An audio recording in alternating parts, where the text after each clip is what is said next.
샬롬, 복된 토요일입니다. 그리고 2023년도 이제 오늘과 내일 이틀로 마무리를 하게 됩니다. 올 한 해 참 수고 많으셨습니다. 다들 참 잘 달려오셨습니다. 축복합니다. 응원합니다. 격려하고요, 지지합니다. 바라기는 올 2023년 한 해를 마무리하며 주께서 허락하여 주신 은혜에 대한 감사, 아쉬움도 있겠죠. 괜찮습니다. 다가오는 2024년에 우리 더 분발하면서 그렇게 또한 한 걸음 한 걸음 내디뎌 나아가면 되기 때문입니다. 바라기는 우리의 모든 삶 가운데서 그렇게 아버지께서 이루어 나아가심이 얼마나 크고 귀한가, 이것을 계속해서 고백하고 누리고 살아가는 우리 모두가 되길 주님의 이름으로 축복합니다. 오늘은 야고보서 묵상 마지막입니다. 5장 1절로 11절, 주께서 주신 결말, 주께서 주신 결말, 이 제목으로 말씀 나누고자 합니다. 주님께서 우리에게 주시는 결말은 무엇입니까? 자, 어제 제가 말씀을 드렸어요. 목사 양수능으로 멈추는 것이 아니라 그리스도인 양수능으로 출발하는 것이 너무나 중요하다. 여러분, 너는 누구냐? 우리는 그리스도인입니다. 그리스도를 따르는 사람, 이게 그리스도인이죠. 그렇다면 그 그리스도를 따르는 우리의 삶의 결말은 뭐예요? 종착지는 무엇입니까?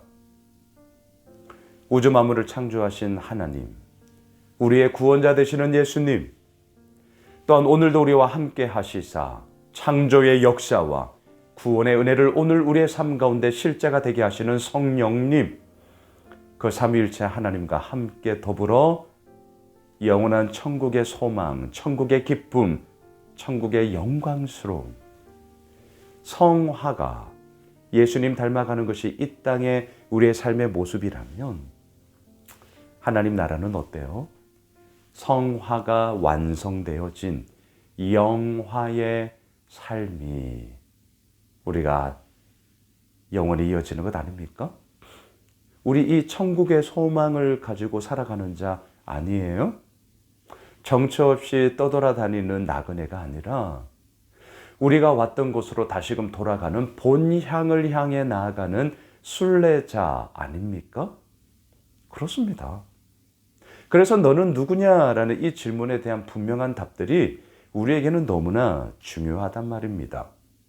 주께서 주신 결말이 우리에게는 분명히 있기 때문인 것이죠.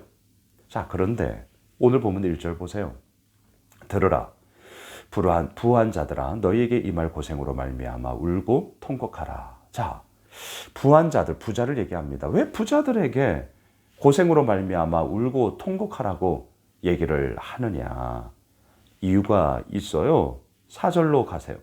보라, 너희 밭에서 추수한 품꾼에게 주지 아니한 삭시 소리 지르며 그 추수한 자의 우는 소리가 만군의 주의 귀에 들렸느니라. 여러분, 가진 것 많은 부자라고 해서 마냥 잘못됐다고 매도하시면 큰일 납니다. 그거야말로 잘못된 것이죠. 어제 본문의 말씀처럼 제대로 판단하셔야죠. 예, 제대로 판단해야죠. 그건 제대로 판단한 게 안 되는, 못된 거죠. 자, 부한 자들아, 울고 애통해라, 통곡해라. 이유가 있어요. 단지 가진 것이 많기 때문에 그것이 잘못된 것이 아니라 뭐가 잘못된 거예요? 추수한 품꾼에게 주지 아니한 삭시 소리 지른다. 뭐예요? 일한 사람들에게 정당한 대가를 치르지 않았어요. 월급을 주지 않았어요. 임금 체불을 한 거죠. 없어서도 아니에요. 아니, 없어도 임금 체불하면 안 되죠. 하지만 있어요. 엄연히 있어요. 있는데도 안 주는 거예요. 잘못된 거죠. 이건 불의한 부자죠. 선한 부자가 아니죠. 그런데 더 기가 막히는 것은 뭐냐? 5절을 보세요. 너희가 땅에서 사치하고 방종하여 살육의 날에 너희 마음을 살찌게 하였도다. 임금 체불을 했어요. 그러면서도 없어서도 안 되고 아니고 있음에도 불구하고 안 줬어요. 근데 그 있는 것 가지고 정작 본인은 뭐 하고 있습니다. 뭐 하고 있습니까? 사치하고 방종하고 있어요. 자, 이러한 부자들에 대해서 오늘 야고보는 엄중하게 경고하는 겁니다. 잘못했으니 울어라. 애통해라. 통곡해라. 그딴 식으로 살아가지 마라. 지금 이 얘기예요. 악한 부자인 거죠.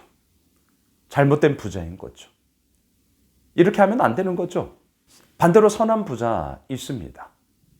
본인이 가지고 있는 것을 기꺼이 나누며 얼마든지 그 가운데 행하는 그런 귀한 사람들이, 귀한 분들이 얼마나 많습니까? 자, 우리 제대로 판단합시다. 가진 것이 많다.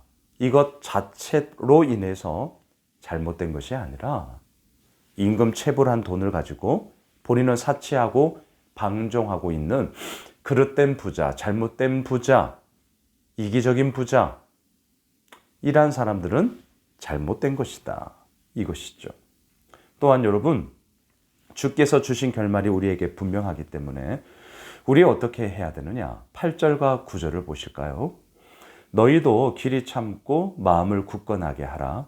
주의 강림이 가까우니라. 9절. 형제들아 서로 원망하지 말라. 그리하여야 심판을 면하리라. 보라, 심판주가 문 밖에 서 계시니라. 그렇습니다. 우리가 참 싫은 얘기예요. 근데 아니할 수가 없습니다. 뭡니까? 길이 참고 마음을 굳건하게 해라. 참아라. 인내. 그러면 늘 우리가 붙는 말이 있잖아요. 도대체 언제까지? 예, 저도 그 생각이 들어요. 도대체 언제까지요? 모르겠어요. 모르겠습니다. 하지만 분명한 것은 참음의 이야기가 분명 있어야 한다는 것은 우리가 알고 있습니다. 왜? 예를 듭니다. 씨앗을 뿌렸어요. 심었어요. 어때요? 하루가 지나고 그 씨앗이 열매를 맺나요? 아니죠. 봄, 여름, 가을, 이 계절이 흘러, 시간이 흘러, 그때가 되었을 때 추수할 곡식을 맺는 것 아니겠습니까? 우리의 삶도 마찬가지죠. 우리 예수오메실교회도 마찬가지죠. 봄, 여름, 가을, 겨울, 사계절이 지났습니다.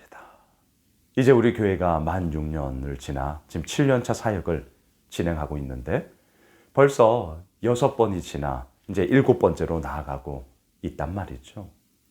그 시간의 힘이 있더라고요.